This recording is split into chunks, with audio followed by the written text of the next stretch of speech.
Сигурно сте чували някой да казва, че даден отбор, например Ливърпул, има голяма стойност на тези коефициенти, или пък, че Челси няма никаква стойност на тази цена. Какво точно имат предвид, ще разберете след като изгледате видеото. Днес ще говорим за най-важното нещо в спортните залагания, единственият сигурен начин за печалба, а именно стойността. Как и къде да я откриете. И така, аз съм Стилян. Естествено, че преди да започна да говоря глупости, ще ви помоля да натиснете на бутона абониране, за да не се караме, да не се търсим след това и естествено да не изпускате видео от канала. Най-напред ще дам един пример с върнането на монета. Има две възможности. Ези и Тора. 50% шанс за едното, 50% шанс за другото. Това се равнява на коефициент от 2 за всяко едно. Коефициента изчисляваме, като разделим 1 на вероятността в десетичен знак. В този случай разделяме 1 на вероятността, която е 50%, т.е. 0,5. 1 делено на 0,5 е равно на 2. Сега си представете, че са ви предложили 2,50 коефициент за Ези и 2 коефициент за Тора. На кое ще заложите? Тъй като действителната вероятност е една и съща, ще изберете по-високия коефициент. Коефициентът от 2,50 е по-висок от основната вероятност, която предлага букмейкърът, създавайки стойностен залог. Колкото по-голяма е разликата, толкова по-голяма стойност има залогът. Стойностен залог означава вероятността за даден резултат да е по-голяма, отколкото я отразяват коефициентите в букмейкърите. Най-просто казано, когато правите залози на стойност, ще имате по-голям шанс за печалба, отколкото предлаганите коефициенти в букмейкърите. Следователно ще имате предимство в дългосрочен план, т.е. ще печелите. Да предположим, че играят Левски и Берое. Коефициентът Левски да спечели матча е 1,90. Обаче вие знаете, че от Берое отсъстват трима титулари в защита, треньорът е подал оставка и Левски се представя много добре у дома срещу тях. В този случай вие оценявате коефициентите за победа на Левски на 1,50. Виждате потенциална грешка в предлаганите от букмейкъра, т.е. те са надценени. Тази разлика от 40 стотни във ваше предимство се нарича стойност.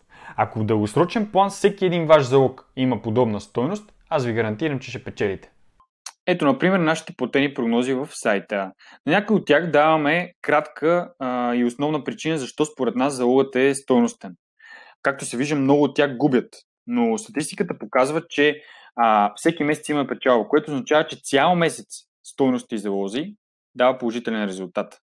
Както давахме в примера, солидната информация прави солиден залог. Ако достигнете до ключова информация и сте един от първите, например като отсъстващ топ играч или това, че треньор е решил да пусне резервни играчи в този матч, за да запази титулярните за следващия двубой, вие ще намерите стойност в коефициентите.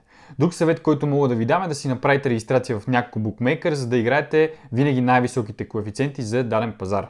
Колкото и гадно да звучи, ще е много трудно да откривате стойност в мачове от големите лиги, защото там букмейкърите имат стотици пъти повече информация от вас и ще е безумно трудно, да не кажа невъзможно, да имате успех в дългосрочен план. Защо? Защото букмейкърите са изчислили коефициентите перфектно на мачовете от големите лиги и дори 1, 2, 5, 20, 30 пъти да успеете да спечелите и дори подред да го направите това нещо, в дългосрочен план без стойност няма как да имате успех. Най-добре е да следите някои отбора от по-малките лиги, като например България втора лига или някои африкански отбори. Въобще много лиги има, които отборите не се следят толкова много от букмейкърите. Като тук не е нужно да правите голям анализ и така дълбок, за да разбирате абсолютно всичко, което се случва. Нужно е така да следите статистиката и да опитате да се информирате за отборите от вътрешните им сайтове. Примерно, кой е ключов, кой е титулярния състав на отбора и така нататък. Колкото повече време го правите, толкова по-познати ще ви стават отборите и ще видите как сами интуитивно ще виждате стойност в коефициентите. Сега ще ви покажа какви са причините за нашите залози. Например, тук може да ги разгледате в страницата платени прогнози, имаме архив и където има кратък анализ, там сме писали. Примерно за Мали Марокко, играли сме Марокко минус 0,5 хендикап на 1,95. Това означава Марокко да спечели матча. Марокко сякаш са доста над нивото на останалите отбори в този турнир. Мали не са този отбор, който може да спре Марокко по пътя към финала. Последните имат качеството да спечелят матча без никакви проблеми. 1,95. Ето тук, сега ще се опитам да го намеря. Ние този сме играли B365, явно и в Pinnacle играем. Марокко минус 0,5, 1,925 и така вече може да го затворим на даже 20 лева печалба. Това означава, че коефициентът е паднал, т.е. информацията е доста стойността. И така единствената 100% работеща стратегия за залози в дългосрочен план, освен на арбитражните такива, е именно залагането на стойностни коефициенти. Бъдете готови да попаднете в лоши периоди, разбира се, но най-важното, с което може да се заредите, е търпение. Започнете ли да действате, малко по малко нещата ще се случват. И помежду другото винаги сме на разположение за въпроси. Ако все още не сте убедени колко мощно е залагането на стойност, ще ви споделя за собственика на Брайтън Тони Булъм, чието богатство се оценява на стойност от 1 милиард. Част от него идва от неговата фирма синдикат за футболни залагания Starlizard. Тя наема талантливи анализатори да търсят стойностни залози и да ги играят. Около 100 милиона евро са годишните приходи на тази компания. Изводите оставям на вас. Надявам се да сте разбрали най-важния урок за залозите. Ако това ви се струва трудно, може да се доверите на професионализъм в областта. Отново казвам, не го търсете във Facebook или Telegram, а по сайтове с верифицирани статистики.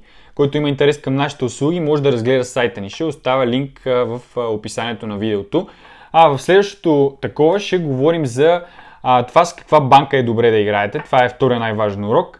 Сириш с колко пари да залагате. Затова сега е момента да харесате видеото и да се абонирате, за да получавате известия, когато качим ново такова. Благодаря на всички и успех!